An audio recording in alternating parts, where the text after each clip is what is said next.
just 2 months into Joe Biden's presidency, and already the administration has lost control of our main international border. Entire populations are moving north through Mexico tonight. Just last month, U.S. Customs and Border Protection apprehended 100,000 illegal migrants in California, New Mexico, Arizona, and Texas. But some DHS officials believe that number will soon double to 200,000 a month moving illegally into this country. Now, the overwhelming majority of these foreign nationals will remain here permanently. If the Democratic Party has its way, they will become citizens and registered voters. These numbers are enormous. It's hard to comprehend just how big. We've never seen demographic change like this. It's roughly the equivalent of a brand new city of Chicago every year, a city populated entirely by poor people with limited education who can't speak English. Now, you're not supposed to say any of that, but so what? It's true. And the question is, how is it good for America? We live in a deeply fractured country on the cusp of an economic crisis. So how will an unprecedented surge of millions of low-skilled foreign nationals strengthen the American economy? How will it unite our society, which badly needs it? Honestly, we'd love to hear someone answer these questions calmly and at length. They're the only questions that matter. Spare us the lecture about how opposing open borders is racist. The all-Hispanic counties of South Texas don't like open borders either. They made that very clear in the way they voted in November.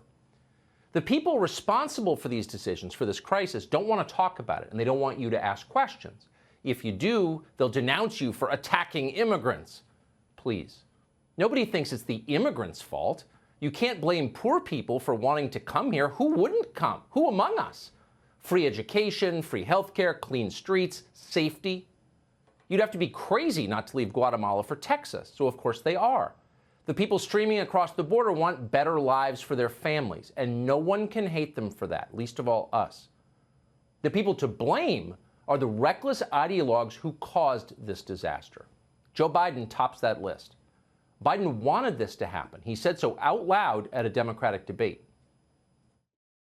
I would, in fact, make sure that we immediately surge to the border. All those people are seeking asylum. They deserve to be heard. That's who we are. We're a nation that says if you want to flee and you're fleeing oppression, you should come. You should come, said Joe Biden to millions of the world's poorest people. Joe Biden promised them the world's best medical care for free. He pledged not to deport anyone. He told them they would make better Americans than the Americans who were born here. And of course, they heard him.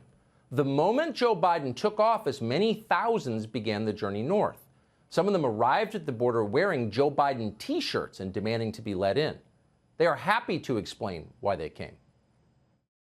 This father, who asked that we not show his face, traveled to Mexico from Brazil with his wife and 3 young kids before crossing the border.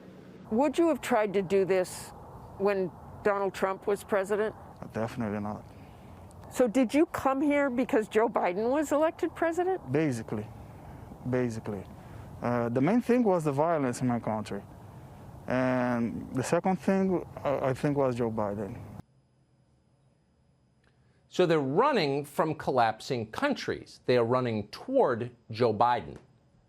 You could have seen this coming. Senior officials at Customs and Border Control did see it coming, and they warned the White House that a human disaster was on the way. The policies changed, and the rest of the world responded. You knew it was going to happen, but the Biden administration ignored them, and then it doubled down, announcing a mass amnesty and an end to the deportation of unaccompanied minors. Any young person who enters our country alone will be allowed to stay, so not surprisingly, many of them came. As of tonight, there are over 15,000 so-called unaccompanied minors in U.S. custody waiting to be processed. Not all of them are children or even minors. At least 5,000 of them are teenagers, up to at least the age of 17, but there's no real way to know how old they are or even who they are, because that's the nature of illegal immigration, and that's why functional countries use visas. Once again, this is a human tragedy for everyone involved. The migrants making their way through Mexico, which hates them and mistreats them, and a tragedy for those of us who live here. What's amazing is that even as this crisis appeared on the horizon, the Biden administration seemed totally unprepared for it once it arrived. Add incompetence to their growing list of sins. They had no idea what they were doing.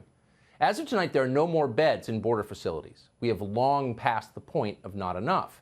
So just today, DHS announced plans to turn the San Diego Convention Center into a migrant shelter. Other migrants will be given hotel rooms. According to Axios, the administration plans to spend at least $90 million on lodging for people coming here illegally. Think about that. At a time when there are more than 500,000 Americans homeless living on the streets, a crushing number that our leaders ignore but that rises every single year. At that moment, Joe Biden is giving hotel rooms to illegal aliens. It's hard to believe that's real. Oh, but it is real. Those migrants who can't get a hotel room or live in downtown San Diego or fly at public expense to processing facilities on the Canadian border are simply being released into the country.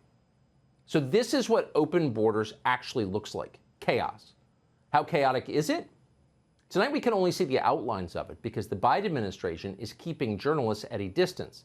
They don't want the public to see too much. Their excuse, of course, is COVID. It always is. Watch the DHS secretary explain. Right now, we have no access to or photos of the conditions in the facilities. There have been no ride-alongs with agents. All inquiries are routed through Washington. There have been strict controls on sharing data. Local Border Patrol folks feel like they can't even talk to our folks down there. Is there a gag order?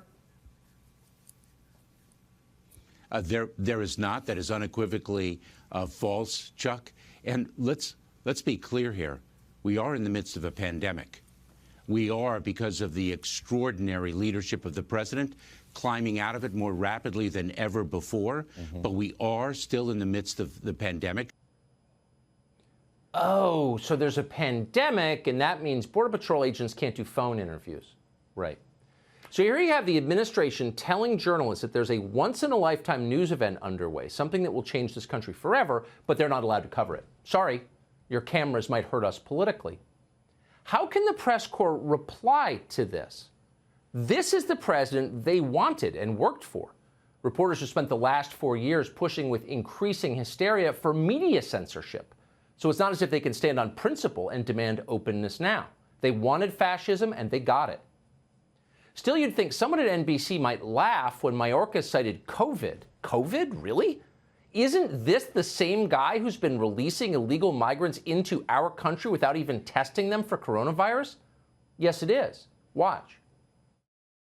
There were times earlier when individuals were apprehended and we sought to expel them, and we were unable to expel them, and we were compelled to release them, and we did not have the opportunity to test them. Somehow nobody in the press corps thought to note the irony of that. The guy who's releasing migrants illegally into our country without even testing them for COVID is using COVID as a pretext for keeping the press from knowing what they're actually doing. No one mentioned it. Nor is anyone in Washington yelling about kids in cages anymore. Remember kids in cages? For a long time, it was all they could talk about. I'm going to immediately, without exception, close down every one of those cages and camps where they have, because guess what? People were still showing up before. They don't have to be put in cages or separated from their mothers. Comprehensive immigration reform with a pathway towards citizenship, but on first day one, get those babies out of those cages. We're not going to lock any families. We're not going to separate families. We're not going to put any kids in cages. They have had a policy of having babies in cages and separating children from their parents in the name of border security, when in fact what it is a human rights abuse being committed by the United States government. I don't believe we're a nation that puts kids in cages and thinks it's okay. Kids in cages! They wrote the talking point and they just kept repeating it, as always. It was the ultimate civil rights atrocity. So you got to ask, how are those kids doing under the Joe Biden administration? We can't answer that question with any certainty because, as we just told you, they are blocking our cameras. We're not allowed to see what they don't want us to see. But thanks to Democratic Congressman Henry Cuellar, a surprising hero in this story, we do have a few photographs of detention facilities taken from the inside. You can't see cages exactly, but there are a lot of young people living in what appear to be cellophane cells. Is that an improvement?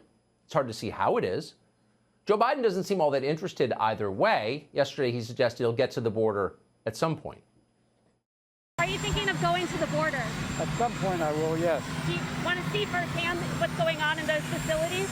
I know what's going on in those facilities. Yeah, like he does. Nancy Pelosi isn't scurrying down to South Texas either. She doesn't need to. She already knows how great illegal immigrants are. They work in her vineyard in Napa. They work cheap and they're good people. In fact, they're far better people than you are, so keep that in mind.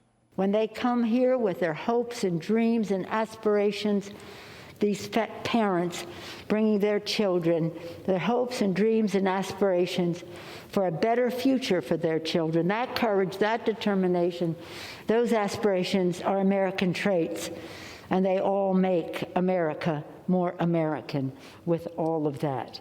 Indeed, they are true and legitimate heirs, these dreamers are, of our founders. If you set up a system where people don't get to run stuff until they're really old, so rich they have no connection to the country itself, they've been living in complete isolation for decades, a system like that produces people like the one you just saw who say things like that. Foreign nationals who break our laws are the, quote, true and legitimate heirs of America. In other words, it's not your country, it's theirs. And why wouldn't she feel that way? Migrants work cheap. They don't complain or form unions or go on disability or celebrate all those stupid holidays like you do. They're grateful for the chance not to live in Honduras. And that's why people like Nancy Pelosi love them. And it's not just Nancy Pelosi, we're sad to tell you. It's not just Democrats. We told you last week about a bill called the Farm Workforce Modernization Act. It would give amnesty to at least 1 million immigrants who are here illegally, as long as they can prove that they've worked in agriculture for just 180 days over the previous 2 years. It's absurd. That's the price of citizenship, 180 days working in agriculture. It's gotten cheaper over time. The amazing thing is a total of 30 House Republicans voted for that bill. Why'd they do that? You know why. Lobbyists for cheap labor got to them. And that's just one amnesty bill that Republicans are backing. Yet another, introduced by freshman Republican Maria Elvira Salazar, a favorite of Kevin McCarthy's, would provide DACA recipients with, quote, immediate legal status and a pathway forward to citizenship.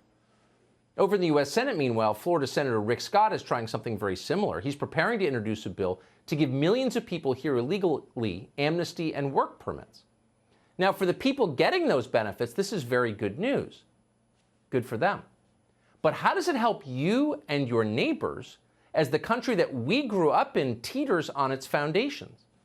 No one seems even to be asking that question because nobody cares. Tonight we will ask it.